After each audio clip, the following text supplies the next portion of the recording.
नहीं है, मुस्लिम देश में महिला हिजाब नहीं पहनेगी। गैर मुस्लिम देशों में पॉलिटिक्स करने के लिए हिजाब का मुद्दा उठेगा। सिंगापुर में पहनेगी, अमेरिका में पहनेगी, हिंदुस्तान में लड़ाई लड़ेंगे, इंडोनेशिया में नहीं, पाकिस्तान में नहीं, बांग्लादेश में नहीं। वंदे मातरम कहने वाले को ये जूता मारेगा, इसकी हिम्मत है। आप इत्मीनान से ये इसका स्टेटमेंट है, साथ में अपनी वॉल्यूम को डाउन करिए। नहीं वंदे मातरम बोलिए, आपको बोले वंदे मातरम, आपको वंदे मातरम बोला। नहीं कोई किसी को जूता नहीं मारेगा, भाषा की मर्यादा। तो इनसे पूछिए कुरान पे हाथ रख के शपथ लेंगे कि संविधान पे हाथ रख के शपथ लेंगे। सबने सोशल मीडिया पे लिखा, अभी यहां कोई कुछ भी बोले, सोशल मीडिया में सबने चेरिश किया है। देखो न्यूयॉर्क का मेयर कुरान पे हाथ रख के शपथ ले रहा है, कुरान को सबसे ऊपर रख रहा। नमस्कार, जय हिंद, वंदे मातरम। दोस्तों, स्वागत है आप सभी का हमारी एक नई धमाकेदार डिबेट वीडियो में। दोस्तों, जैसा कि आप सभी जानते हैं, इस समय विपक्ष के नेता लोगों ने एक सवाल उठाया है कि बुर्के वाली भारत की प्रधानमंत्री नहीं बन सकती। इसी टॉपिक को लेकर आज की डिबेट वीडियो होने वाली है। आज की इस डिबेट वीडियो में बीजेपी प्रवक्ता सुधांशु त्रिवेदी जी ने सपा प्रवक्ता फरहाद किदवई की बहुत ही बुरी तरह धुलाई की। इसके साथ ही आज की डिबेट वीडियो में फैज खान ने साजिद रशीदी को बहुत ही बुरी तरह धोया। तो दोस्तों, वीडियो को लास्ट तक जरूर देखिएगा क्योंकि वीडियो बहुत ही ज्यादा मजेदार होने वाला है। इसके साथ ही अगर आप हमारे चैनल पर नए हैं तो हमें सब्सक्राइब करके सपोर्ट जरूर करें। तो चलिए आज की इस धमाकेदार डिबेट वीडियो को शुरू करते हैं।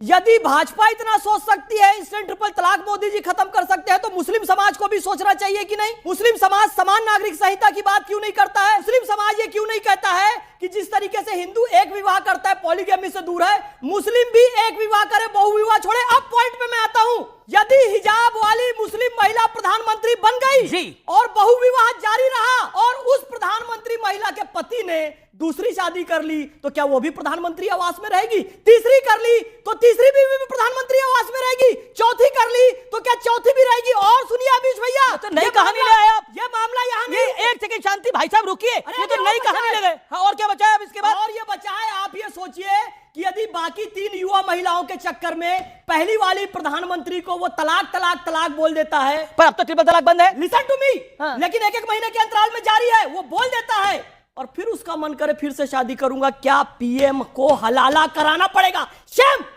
की बात है। पहले अपने अंदर समाज सुधार क्यों नहीं करते ये लोग? ये अब हिजाब वाली प्रधानमंत्री के उसके पति ने अगर 3 शादी कर ली तो अब क्या कहानी होगी? अब ये तो प्रधानमंत्री पहले बनाएंगे, पहले तो ये कानून बदलना पड़ेगा।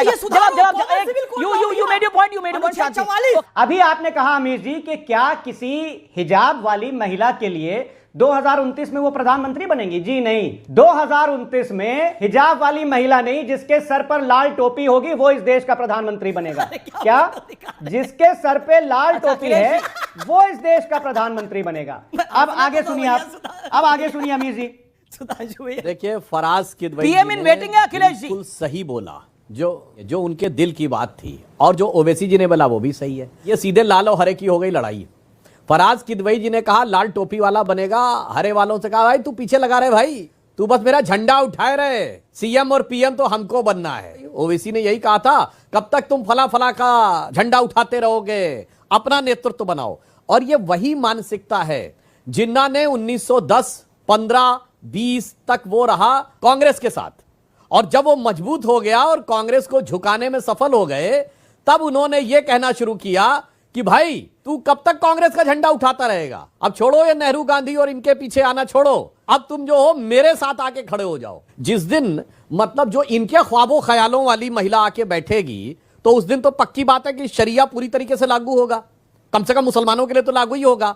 और ये बात आली जनाब असदुद्दीन ओवैसी बोल ही चुके हैं, सरताज सेकुलर सियासत, कि भाई ये जो ट्रिपल तलाक और ये सब चीजों को हटाया गया हम इससे नहीं मानते। तो ये बताइए, अगर उस महिला को उसके शौहर ने, क्योंकि आप तो ट्रिपल तलाक रिस्टोर कर देंगे, और तलाक के बिद्दत दे दिया और उसको हलाला कराना पड़ा, तब क्या होगा? और राजनीतिक सत्ता की लालच में जिससे हलाला कराना पड़ा, अगर उस पति ने कहा अब मैं नहीं दूंगा इसको तलाक, तब क्या होगा भाई साहब उनके पहले शौहर का? बड़े बड़े कानूनी पेच हैं जो आपने कहा है। अगर इस देश की प्रधानमंत्री कोई मुस्लिम महिला हो गई तो उसके ऊपर तमाम हलाला और ट्रिपल तलाक और सारी बातें हो गई। मैं तो पूछना चाहता हूं फिर फातिमा बीबी के बारे में सुधांशु त्रिवेदी जी और फैज खान का क्या ख्याल है? नजमा हेपतुल्ला के बारे में क्या ख्याल है? क्या उन सारी महिलाओं के लिए भी भारतीय जनता पार्टी के प्रवक्ता और फैज खान यही बातें करेंगे? प्रॉब्लम पता है क्या है आपको? महिलाओं का सम्मान भारतीय जनता पार्टी और आरएसएस से छू ओके, ओके, ओके, ओके। वो हिजाब वाली खातून पीएम बनेगी तो बनेगी, पहले उसको अपनी पार्टी का अध्यक्ष तो फैसला बोल बनाइए। रहे- क्या अध्यक्ष तो दाढ़ी वाला फराज रहेगा किदवई बोल रहे थे। और उसके बाद पॉलिटिक्स करेगा बुरके वाली के ऊपर। पार्टी का अध्यक्ष एक हिजाब वाली महिला को बनाइए। नजमा हेपतुल्ला के अलावा एक और यूपी की बड़ी नेता थी मोहसिना किदवई, उनकी कितनी फोटो है आपने बुरके और हिजाब में देखी है? बेगम खालिदा जिया बांग्लादेश में जिनकी डेथ हुई अभी, कितनी फोटो है हिजाब में, प्रधानमंत्री रही है।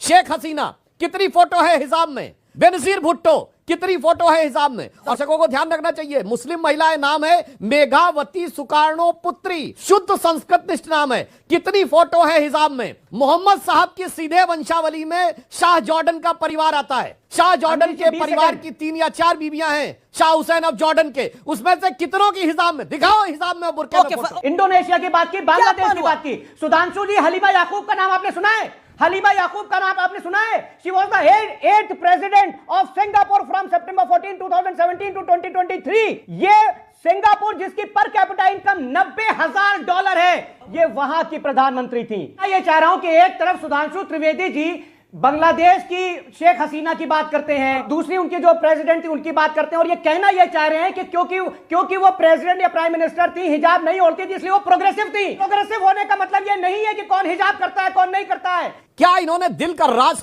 खोला है आकर? बिल्कुल साफ हो गया कि मजहबी अकीदे यानी धार्मिक आस्था से कोई लेना देना नहीं है। मुस्लिम देश में महिला हिजाब नहीं पहनेगी, गैर मुस्लिम देशों में पॉलिटिक्स करने के लिए हिजाब का मुद्दा उठेगा। सिंगापुर में पहनेगी, अमेरिका में पहनेगी, हिंदुस्तान में लड़ाई लड़ेंगे, इंडोनेशिया में नहीं, पाकिस्तान में नहीं, बांग्लादेश में नहीं। धन्यवाद आपका, आपने जो मुस्लिम सियासत का असली चेहरा है वो बेनकाब कर दिया, बुरके से बाहर कर दिया, हिजाब से अलग करके साफ साफ तश्तरी पे परोस के रख दिया कि सिर्फ गैर मुस्लिम देशों में राजनीति करने के लिए हिजाब का प्रयोग होगा। अर्थात यह धार्मिक मुद्दा नहीं, यह राजनीतिक मुद्दा है। क्या 2029 में एक हिजाबन प्रधानमंत्री होगी देश? हो सकती है, हो सकती है। हिंदुस्तान का ही नहीं कहता आप उसके लिए काम करेंगे? नहीं, सवाल काम करने का नहीं। नहीं, देखिए, आपने कहा हो सकती है, मैंने कहा हो सकती है, आपने कहा उसके लिए काम करेंगे, मैं क्यों काम करूंगा भाई? मैं कोई सियासी दल से तो हो नहीं। जब लोग यहाँ बैठकर हिंदू राष्ट्र की कल्पना कर सकते हैं तो क्या मैं यहाँ बैठकर एक मुसलमान प्राइम मिनिस्टर की कल्पना नहीं कर सकता? ये भी देशद्रोह हो जाएगा। नहीं, बिल्कुल नहीं देशद्रोह का मैं तो नहीं, सवाल अगर हो सके, सवाल तो आपने ऐसे ही पूछा। नहीं, मैंने तो सवाल जैसे मैं पूछा। अगर कह दूंगा तो सवाल देश है। आप तो चुप रहो, आप तो अरे क्यों कहीं चुप नहीं रहेंगे? क्यों चुप रहेंगे आप? कहीं नहीं आते। इत्मीनान से। लोग की नाजायज औलाद यहाँ नहीं, नहीं, ये बैठे सब नहीं, ये सब नहीं। वंदे मातरम बोलने वालों को जूते मारूंगा बोलते हैं। नहीं, नहीं, नहीं, बदतमीज अब आदमी। अपनी- इसको चैनल पे अपनी- बैठा के नहीं, नहीं, अब- कहीं आते, तुम कहीं नहीं आते। नहीं, नहीं, एक बेशरम पे सेकंड, नहीं, एक सेकंड, ये देखिए मेरा निवेदन है, वंदे मातरम कहने वाले को ये जूता मारेगा, इसकी नहीं, नहीं, हिम्मत है। आप इत्मीनान से। ये इसका स्टेटमेंट है इस आदमी मैं का। क्या अपनी वॉल्यूम को डाउन वंदे करिए? मातरम, नहीं, नहीं, वंदे मातरम बोलिए, आपको वंदे बोले मातरम। वंदे मातरम, आपको वंदे ये मातरम जूता बोला। मारूंगा, नहीं, कहता है, मोबिलिंग जी करेगा। नहीं, नहीं, कोई किसी को जूता नहीं मैंने मारेगा। तो बता रहा भाषा की कहीं मर्यादा, नहीं है। एक सेकंड, भाषा की मर्यादा रखी जाए, भाषा की मर्यादा रखी जाए। बेवकूफ, ऐसे आप नहीं, नहीं, देशद्रोही आदमी को नहीं, बुलाओगे? नहीं, किसी को आप अपनी भाषा बात को की रखिए, मर्यादा। मेरा निवेदन मानिए। आपको जूता मारेगा कह रही है। कैसे मुझे मारेगा? जूता मारेगा? कैसे मारेगा? ये कह रहा है। ओके, एक सेकंड, शांति, शांति, नहीं, नहीं, इनसे करवा नहीं, नहीं, गाली नहीं, देते हैं। अब जूता शांति, मारना मैं गाली बात नहीं जा है। रहा हूं, सुधांशु त्रिवेदी की बात जा रहा हूं मैं मैं। यहाँ सुधांशु बैठ के त्रिवेदी, जूता मारना गाली नहीं है। सुधांशु त्रिवेदी, ऑडियो डाउन, सुधांशु अरे आप काहे इस बात को दिल पे ले रहे हैं? मौलाना रशीदी ने तो इतना बड़ा अपमान समाजवादी पार्टी के अध्यक्ष अखिलेश जी की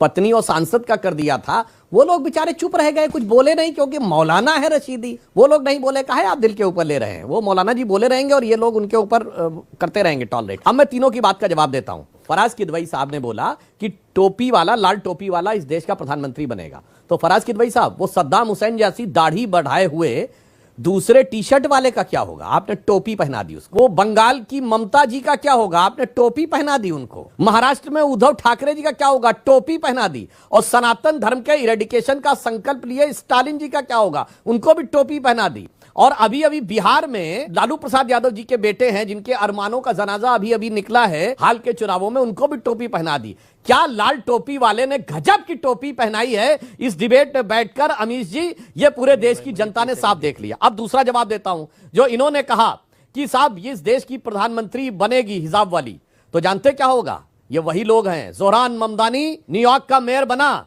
तो कुरान पे हाथ रख के शपथ खाई, जबकि केवल 8.5 लाख मुसलमान हैं न्यूयॉर्क में। ये होती है हिम्मत। कुरान पे हाथ रख के शपथ ली, तो इनके यहां आएंगे तो इनसे पूछिए कुरान पे हाथ रख के शपथ लेंगे कि संविधान पे हाथ रख के शपथ लेंगे? सबने सोशल मीडिया पे लिखा, अभी यहां कोई कुछ भी बोले, सोशल मीडिया में सबने चेरिश किया है। देखो न्यूयॉर्क का मेयर कुरान पे हाथ रख के शपथ ले रहा है, कुरान को सबसे ऊपर रख रहा है। यह दिल की इनकी असली हकीकत।